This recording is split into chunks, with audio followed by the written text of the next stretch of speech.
जिस डायरेक्शन में वो पहले जा रहा था उसी डायरेक्शन में वो अभी भी जा रहा है। मतलब it is just something like कि आप ऐसे सीधा जा रहे हैं, सीधा जा रहे हैं, सीधा जा रहे हैं, सामने कुछ आ गया तो आप थोड़ा साइड हट के फिर सीधा ही जाते हैं। तो फॉर्मूला है क्या होगा, h into sine I minus R और डिवाइडेड बाई कॉस आर, और ये जो है ये है एक दूसरे का पैरेलल होगा, ठीक है ना। इसी को हम बोलेंगे लेटरल शिफ्ट, और ये वाला एंगल ऑब्वियसली 90 डिग्री होगा।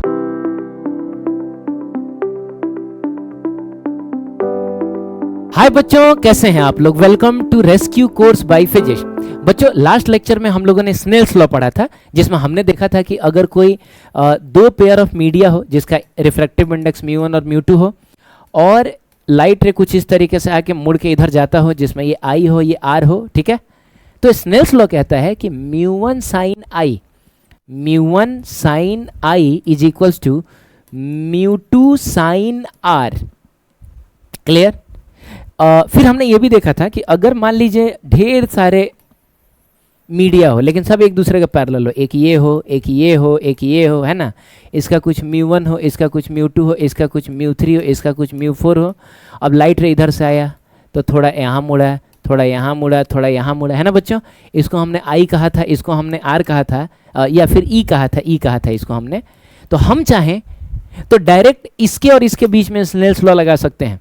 बीच में लाखों मीडियम क्यों ना हो, कोई फर्क नहीं पड़ता है, बस सब एक दूसरे के पैरेलल होने चाहिए, ठीक है। तो हम लोग लिखेंगे μ1 साइन I, क्या लिखेंगे बच्चों, μ1 sine I is equals to μ4 sine E, ठीक है। अच्छा, अब अगर मान लो सबसे ऊपर वाला मीडियम और सबसे नीचे वाला मीडियम सेम हो जाए, मतलब म्यू और म्यू हो जाए, तो फिर क्या होगा, ये ऐसा हो जाएगा और म्यू से म्यू कैंसिल हो जाएगा, साइन से साइन भी आप कैंसिल कर सकते हैं, ठीक है, चलेगा। तो I is equals to E हो गया। इसका मतलब हुआ ये वाला रे और ये वाला रे एक दूसरे के पैरेलल होगा। क्लियर है, ठीक है। अब इसी कॉन्सेप्ट से एक कॉन्सेप्ट निकल के आता है जिसको बोला जाता है लेटरल शिफ्ट, डिनोट करेंगे हम उसको D से। क्या है ये कॉन्सेप्ट, समझते हैं बच्चों। ये कोई स्लैब है, मान लो ग्लास स्लैब है जिसका रिफ्रैक्टिव इंडेक्स μ है और इसका जो थिकनेस है वो T है। अब एक रे ऑफ लाइट आया जो कि I एंगल पे इंसिडेंट हुआ, तो जाहिर सी बात है ये नॉर्मल की तरफ मुड़ेगा, ठीक है ना बच्चों। इस एंगल को चलिए ना हम लोग R कह देते हैं, ठीक है, एंगल ऑफ रिफ्रैक्शन है। फिर ये नॉर्मल से दूर भागेगा और कुछ इस तरीके से भागेगा कि I और E जो होगा वो इक्वल होगा। क्यों? क्योंकि सबसे ऊपर वाला मीडियम भी एयर है और ये सबसे नीचे वाला मीडियम भी एयर है, ठीक है। तो ये और ये एक दूसरे के पैरेलल होगा। तो यहाँ कोई एंगुलर डेविएशन नहीं है बच्चों। एंगुलर डेविएशन नहीं होने का मतलब हुआ है कि जैसे अगर ये सीधा जाता तो ऐसा जाता ना, तो जिस डायरेक्शन में वो पहले जा रहा था उसी डायरेक्शन में वो अभी भी जा रहा है। मतलब it is just something like कि आप ऐसे सीधा जा रहे हैं, सीधा जा रहे हैं, सीधा जा रहे हैं, सामने कुछ आ गया तो आप थोड़ा साइड हट के और फिर सीधा ही जाते हैं। मतलब आपका पाथ लेटरली डेविएट हुआ है, मतलब थोड़ा सा शिफ्ट हुआ है भले, लेकिन ऐसा थोड़ा ना कि आप एंगल पर घूम गए हैं। ऐसा थोड़ा कि ऐसा जा रहा था फिर ऐसे जाने लगा, नहीं, जा अभी भी आप इधर ही रहे। तो वही हाल इसके साथ भी होता है। तो इसमें जो शिफ्ट हुआ है वो एंगुलर नहीं है, वो लेटरल शिफ्ट है, मतलब ऐसे जा रहा था ऐसे जाने लगा। तो इसी डिस्टेंस को हम लेटरल शिफ्ट बोलेंगे, D से डिनोट करेंगे। तो पहले तो आप इसका फॉर्मूला याद कर लो और फिर हम इसको डिराइव कर लेंगे एक दो क्वेश्चन करने के बाद, ठीक है। फॉर्मूला है T इंटू T, जिस जो कि थिकनेस है। अच्छा, ये म्यू पर डिपेंड नहीं करता। सबसे कमाल की बात यह है कि अगर आपको I और R दिया हुआ है ना, तो ये म्यू पर डिपेंड नहीं करेगा। हाँ, ये अलग बात है कि R निकालने के लिए आपको म्यू की जरूरत पड़ेगी, लेकिन I और R पता है तब म्यू की जरूरत नहीं है। तो बच्चों फॉर्मूला है T into sine I minus R divided by cos R। याद हो गया? बोलो, एक बार लिख के याद कर लो, कॉपी में लिख के याद कर लो, वीडियो को पॉज करके। हो गया याद? चलिए बताइए क्या था। तो लेटरल शिफ्ट था T into sine I minus R divided by cos R। Clear है? चलिए, तो जैसे JEE मेन 2025 क्वेश्चन करो वीडियो पॉज करके। हो गया?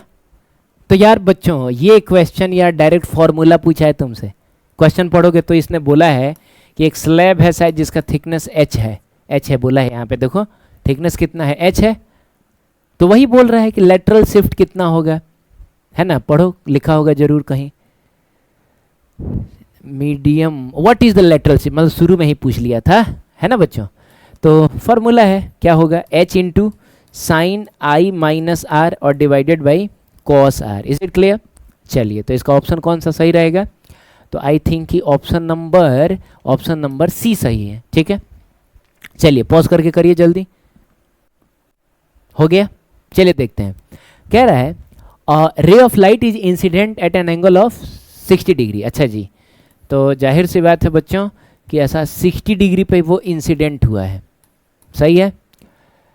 ग्लास है जिसका रिफ्रैक्टिव इंडेक्स √3 है। तो सबसे पहले एक काम करते हैं ना बच्चों, स्नेल्स लॉ लगा के हम लोग आर निकाल लेते हैं, क्योंकि इसकी जरूरत पड़ेगी। लेटरल शिफ्ट निकालना है शायद, है ना? नहीं, लेटरल शिफ्ट दे दिया है, आपको थिकनेस निकालना है, मतलब आपको टी निकालना है। ठीक है, क्वेश्चन पढ़ा होगा तो आपको पता होगा। ठीक है, अब क्या है कि हाँ, तो क्या करें, स्नेल्स लॉ लगा लें। तो स्नेल्स लॉ कहता है, अच्छा यहाँ एयर है ना बच्चों, तो एयर है तो म्यू की वैल्यू 1 होगी। ठीक है, हाँ, स्नेल्स लॉ कहता है कि 1 साइन 60 डिग्री, है ना बच्चों? इधर लिख लेता हूँ मैं, 1 sine 60 degree is equals to √3 sine R.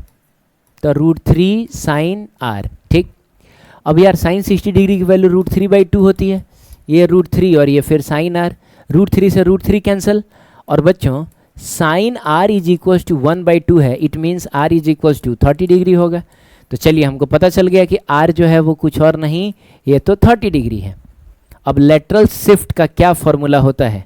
तो वो होता है T into sine I minus R और डिवाइडेड बाई कॉस आर। ठीक है बच्चों, तो डी की जगह पे तो दिया हुआ है 4√3 है, टी हमको निकालना है। ठीक, साइन आई जो है बच्चों, आई जो है वो तो 60 डिग्री है और ये 30 डिग्री है। ठीक है, और divided by cos R, R की जगह पे हम लोग एक बार फिर से 30 डिग्री लिखेंगे।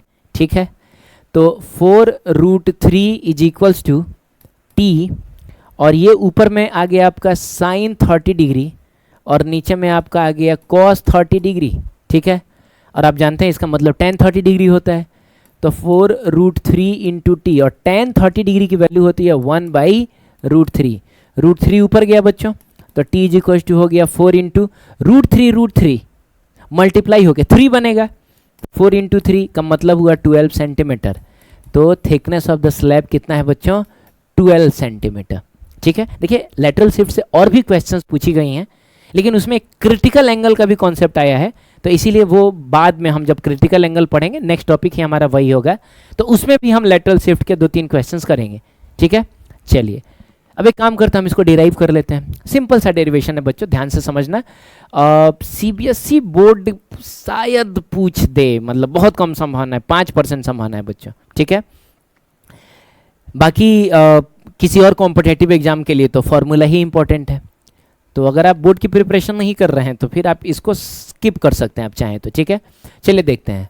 तो सबसे पहली बात तो बच्चों ये स्लैब है। ठीक, एक रे ऑफ लाइट इधर से आता है, सही है बच्चों, ये आपका नॉर्मल हो गया, और फिर वो इधर जाता है, ये भी सही है, और फिर वो ऐसे चला जाता है कुछ इस तरीके से कि ये वाला जो रे है और ये जो है, ये है एक दूसरे का पैरेलल होगा। ठीक है ना, इसी को हम बोलेंगे लेटरल शिफ्ट, और ये वाला एंगल ऑब्वियसली 90 डिग्री होगा, क्योंकि हम सामने परपेंडिकुलर ही तो ड्रॉ कर रहे हैं।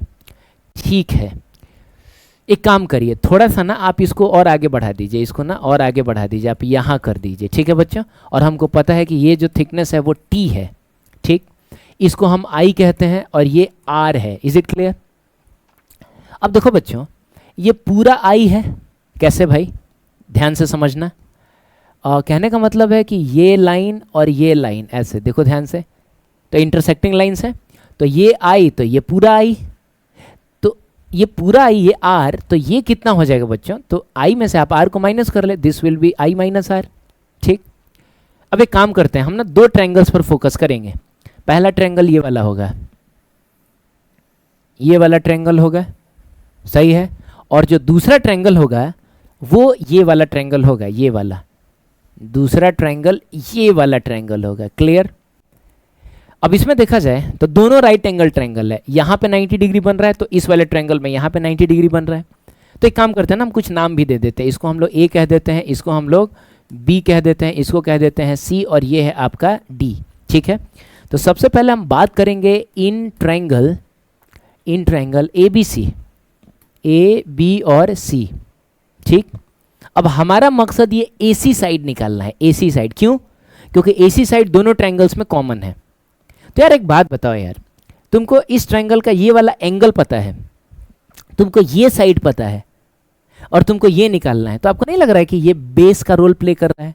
अरे इस वाले एंगल के लिए ये परपेंडिकुलर है, बोलना यार, एंगल के सामने वाला साइड परपेंडिकुलर होता है, और एंगल से सटा हुआ ये जो छोटा वाला साइड ये बेस है।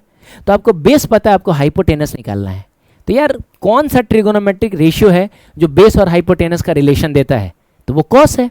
तो हम लिखेंगे cos R is equals to बच्चों base by hypotenuse, base which is T और हाइपोटेनस विच इज क्या बच्चों? ए सी। सही है। अब आप यहाँ से ना ए सी की वैल्यू निकाल लें, तो ये हो जाएगा आपका T divided by cos R. Clear? अब आइए हम इस वाले ट्रायंगल की बात करते हैं, यानी we are talking about triangle, कौन सा बताइए? तो सी डी ए।